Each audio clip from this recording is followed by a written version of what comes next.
Sonny, a frail-looking young man with pale skin and dark circles under his eyes, sat on a rusty bench across from the police station.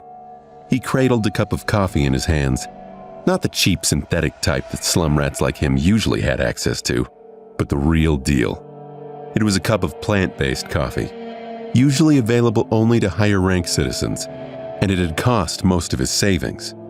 But today, Sonny decided to pamper himself. After all, his life was about to end.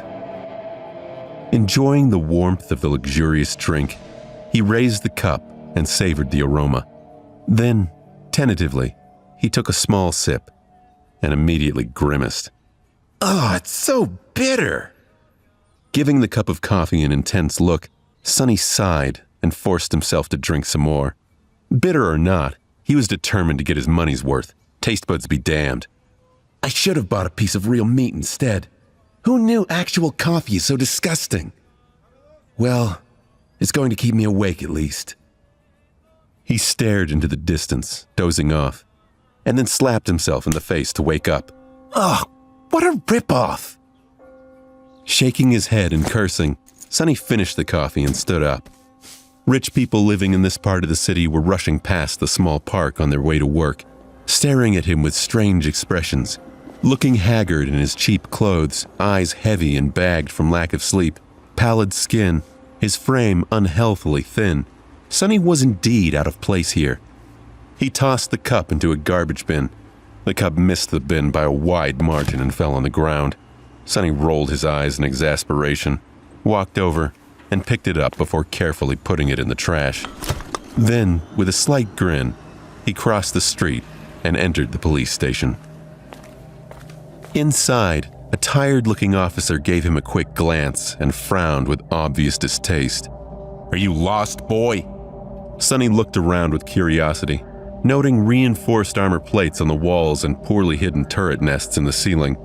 The officer, too, looked scruffy and mean. At least police stations remain the same wherever you go. "Hey, I'm talking to you." Sonny cleared his throat. No, I'm not lost at all." Then he scratched the back of his head and added, "As demanded by the third special directive, I am here to surrender myself as a carrier of the nightmare spell." The officer's expression instantly changed from irritated to wary. He looked the young man over once again, this time with piercing intensity.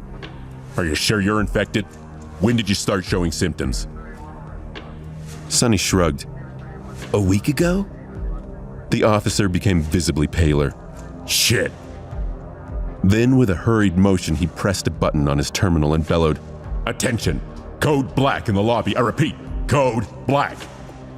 The nightmare spell first appeared in the world a few decades ago. Back then, the planet was just starting to recover from a series of devastating natural disasters and subsequent resource wars. At first, the emergence of a new disease that caused millions of people to complain about constant fatigue and sleepiness did not attract a lot of attention.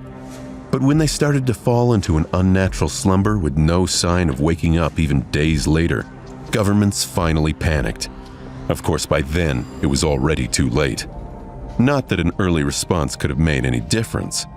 When the infected started dying in their sleep, their dead bodies turning into monsters, no one was ready. Nightmare creatures quickly overwhelmed national militaries, plunging the world into complete chaos. No one knew what the spell was, what powers it possessed, and how to fight it. In the end, it was the awakened, those who survived the first trials of the spell and came back alive, who put a stop to its rampage. Armed with miraculous abilities earned in their nightmares, they restored peace and created a semblance of a new order. Of course, it was only the first of the catastrophes brought upon by the spell, but as far as Sonny was concerned, none of it had anything to do with him. Not until a few days ago, that is, when he first started having trouble staying awake. For an average person, being chosen by the spell was as much of a risk as an opportunity. Kids learned survival skills and fighting techniques in school on the off chance of being infected. Well-to-do families hired private tutors to train their children in all sorts of martial arts. Those from the awakened clans even had access to powerful legacies, wielding inherited memories and echoes in their first visit to the dream realm. The richer your family was, the better your chances of surviving and becoming an awakened were. But for Sonny, who had no family to speak of and spent most of his time scrounging for food instead of going to school, being chosen by the spell presented no opportunity at all. To him, it was basically a death sentence. A few minutes later, Sonny was yawning while several policemen were busy putting him in restraints. Soon he was fastened into a bulky chair that looked like a weird mix between a hospital bed and a torture device. The room they were in was situated in the basement of the police station, with thick armored walls and a formidable-looking vault door. Other officers were standing near the walls with automatic rifles in their hands and grim expressions on their faces. Sonny did not particularly care about them. The only thing he could think about was how much he wanted to sleep. Finally, the vault door opened, and a gray-haired policeman walked in. He had a seasoned face and stern eyes, looking like someone who had seen a lot of terrible things in his life. After checking the restraints, the policeman glanced quickly on his wristwatch and then turned to Sonny. "What's your name, kid?" Sonny blinked a few times trying to concentrate, then shifted uncomfortably. "Sonny." The old policeman raised an eyebrow. "Sonny. Strange name." Sonny tried to shrug but found himself unable to move. "Some of my friends call me Sunless, since I can seem quite unhappy from time to time. And at least I have a name. Back in the outskirts, not everyone gets one." After another yawn, he added, "It's because I was born during a solar eclipse. My mom had a poetic soul, you see." That's why he got this weird-ass name. And his little sister was called Rain, back when she still lived with them at least. Whether it was the result of poetic imagination or simple laziness, he didn't know. The policeman grunted. Do you want me to contact your family?" Sonny simply shook his head. "There's no one. Don't bother." For a second, there was a dark look on the policeman's face. Then his expression turned serious. "All right, Sonny. How long can you stay awake?" Not long." The policeman sighed. "Then we don't have time for the full procedure. Try to resist for as long as you can and listen to me very carefully, okay?" Not waiting for a response, he added, "How much do you know about the nightmare spell?"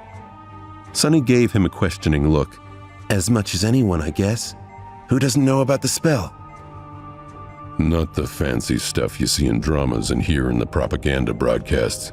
I mean, how much do you really know?" That was a hard question to answer. "Don't I just go into the dream realm, kill a few monsters to complete the first nightmare, receive magic powers, and become an awakened?" The old policeman shook his head. "Listen carefully. Once you fall asleep, you'll be transported into your first nightmare. The nightmares are sort of like trials, challenges created by the spell. Once inside, you'll meet monsters, horrible creatures who will test you, fight you, try their damnedest to break you. But you'll also meet people. They aren't worth trusting either. Your best bet is to fight for yourself. Remember, they are not real. They're just illusions conjured up to test you." "How do you know?" The policeman just stared at him. "I mean, no one understands what the spell is and how it works, right? So, how do you know that they're not real?"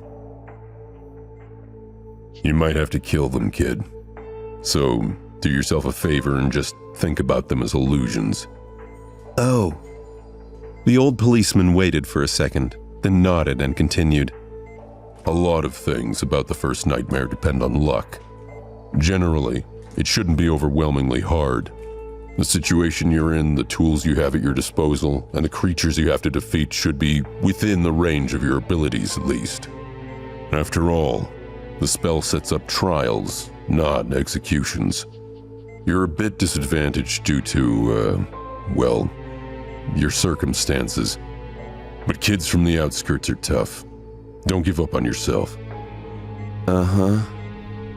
Sonny was getting more and more sleepy. It was becoming hard to follow the conversation.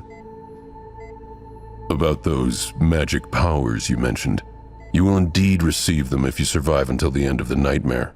What those powers will be exactly depends on your natural affinity as well as what you do during the trial. But some of it will be at your disposal right from the start. The voice of the old policeman sounded more and more distant. Sonny's eyelids were so heavy that he was struggling to keep his eyes open. Remember, the first thing you must do once inside the nightmare is to check your attributes and your aspect. If you get a combat-oriented aspect, something like a swordsman or an archer, things will be easier. If it is reinforced by a physical attribute, then that's even better. Combat aspects are the most common, so the probability of receiving one is high. The armored room was growing dimmer. If you're unlucky, and your aspect has nothing to do with combat, don't despair. Sorcery and utility aspects are useful in their own ways. You'll just have to be smart about it. There are really no useless aspects. Well, almost. So just do anything in your power to survive. If you survive, you'll be halfway to becoming an awakened. But if you die, you'll open a gate for a nightmare creature to appear in the real world. Which means that my colleagues and I will have to deal with it, so please, don't die sunless. Already half asleep, Sonny felt a bit touched by the policeman's words. Or at least try not to die right away. The nearest awakened won't be able to get here for a few hours, so we would really appreciate it if you don't make us fight that thing ourselves. What? With that last thought, Sonny finally slipped into a deep slumber. Everything became black, and then, in the darkness, a faintly familiar voice rang. Aspirant, welcome to the nightmare spell. Prepare for your first trial. Wait, that's not the end. You've just had a free taste. Now get the full story on the Pocket FM app, link in description. Check out our next video and playlist, and don't forget to like, share, and subscribe.